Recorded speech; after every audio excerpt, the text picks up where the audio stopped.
नमस्कार मित्रांनो, जय महाराष्ट्र. मित्रांनो, मुंबईत सध्या मोठी राजकीय घडामोड समोर आली आहे. नारायण राणे यांना मोठा धक्का बसल्याची चर्चा रंगली आहे. तर उद्धव ठाकरे यांच्या शिवसैनिकांमध्ये जल्लोषाचं वातावरण पाहायला मिळत आहे. दरम्यान नितेश राणे यांच्याशी संबंधित एक बातमी समोर एकदम व्हायरल होत आहे. या प्रकरणात न्यायालयाने नितेश राणे यांना 1 महिन्याच्या तुरुंगवासासाठी शिक्षा सुनावल्याची माहिती समोर येत आहे. नेमकं काय आहे हा संपूर्ण निकाल आणि या प्रकरणाची पार्श्वभूमी काय आहे हे जाणून घेणं महत्त्वाचं ठरणार आहे. मित्रांनो, प्रत्येक वेळी ठाकरे परिवार आणि मातोश्रीवर खालच्या शब्दात टीका करणारे नारायण राणे आणि त्यांची मुलं यांना आता कोर्टाकडून मोठा धक्का बसल्याची चर्चा आहे. मित्रांनो, नेमकी काय आहे ही बातमी ते सविस्तर जाणून घेऊया. महाराष्ट्राच्या राजकारणात खळबळ उडवणाऱ्या या प्रकरणात विद्यमान मंत्री नितेश राणे यांना न्यायालयाने मोठा झटका दिला आहे. एका प्रकरणात त्यांना 1 महिन्याच्या कारावासासाठी शिक्षा सुनावण्यात आली आहे. यासोबतच न्यायालयाने त्यांच्यावर 1 लाख रुपयांचा दंडही ठोठावला आहे. या निर्णयामुळे नितेश राणे मोठ्या अडचणीत सापडल्याची चर्चा असून हा निकाल सध्या राजकीय वर्तुळात मोठ्या प्रमाणात चर्चेचा विषय ठरत आहे. फडणवीस सरकारचा पहिला मंत्री जेलमध्ये असं टायटल सध्या सोशल मीडियावर जोरदार व्हायरल होत आहे. या पार्श्वभूमीवर देवेंद्र फडणवीस यांच्या मंत्रिमंडळातील मंत्री नितेश राणे यांना मोठा धक्का बसल्याची चर्चा आहे. न्यायालयाने एका प्रकरणात त्यांना 1 महिन्याच्या कारावासासाठी शिक्षा सुनावल्याची माहिती समोर आली आहे. यासोबतच 1 लाख रुपयांचा तात्काळ दंड भरणे आदेशही देण्यात आले आहेत. त्यामुळे राजकीय वर्तुळात खळबळ उडाली आहे. कोकणात नारायण राणे यांच्या प्रभावाला हा पहिला मोठा धक्का मानला जात असून या घडामोडींमुळे वातावरण तापलं आहे. दरम्यान नितेश राणे यांच्या वकिलांनी या निकालाविरोधात उच्च न्यायालयात दाद मागण्याची तयारी दर्शवली आहे. नेमकं काय आहे हे संपूर्ण प्रकरण, याकडे आता सर्वांचं लक्ष लागलं आहे. मित्रांनो, आता नेमकं प्रकरण काय आहे ते पाहूया. चिखलफेक प्रकरणात शांततेचा भंग केल्याप्रकरणी नितेश राणे यांना न्यायालयाने दोषी ठरवले आहे. या निर्णयानुसार त्यांना 1 महिन्याच्या कारावासाची शिक्षा सुनावण्यात आली असून 1 लाख रुपयाचा दंडही ठोठावण्यात आला आहे. कणकवली येथील न्यायालयाने हा निकाल दिला आहे.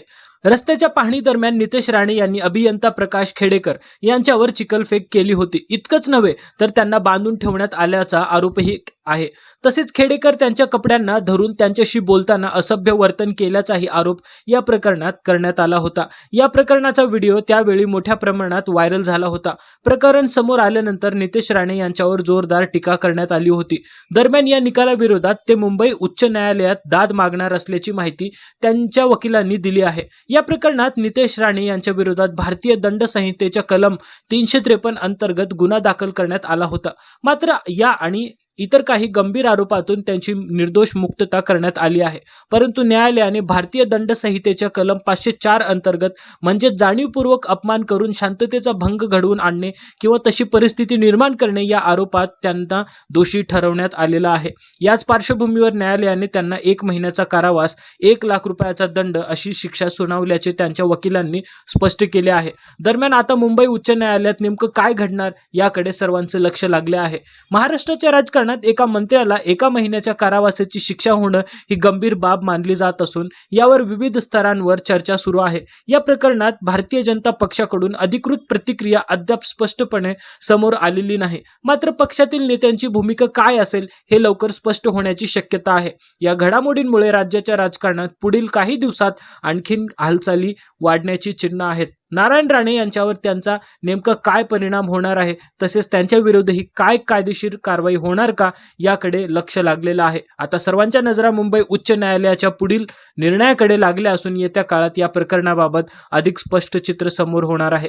मात्र सध्या कोकणाच्या राजकारणात नारायण राणे यांना मोठा धक्का बसल्याची चर्चा रंगली आहे. उद्धव ठाकरे आणि शिवसेना परिवारावर केलेल्या टीकेचे राजकीय परिणाम त्यांना आता भोगावे लागत आहे, अशी ही चर्चा सुरू आहे. एकूणच या घडामोडींमुळे नारायण राणे आणि नितेश राणे यांच्या अडचणी मोठ्या प्रमाणात वाढल्याचं चित्र दिसत आहे. पुढील काही दिवसात या प्रकरणाला कोणतं वळण मिळतं याकडे सगळ्यांचं लक्ष लागलेलं आहे. तुम्हाला या सगळ्या घडामोडींविषयी काय वाटतं मित्रांनो? तुमच्या प्रतिक्रिया नक्की कळवा. तोपर्यंत भेटूया पुढच्या व्हिडिओमध्ये. जय हिंद, जय महाराष्ट्र.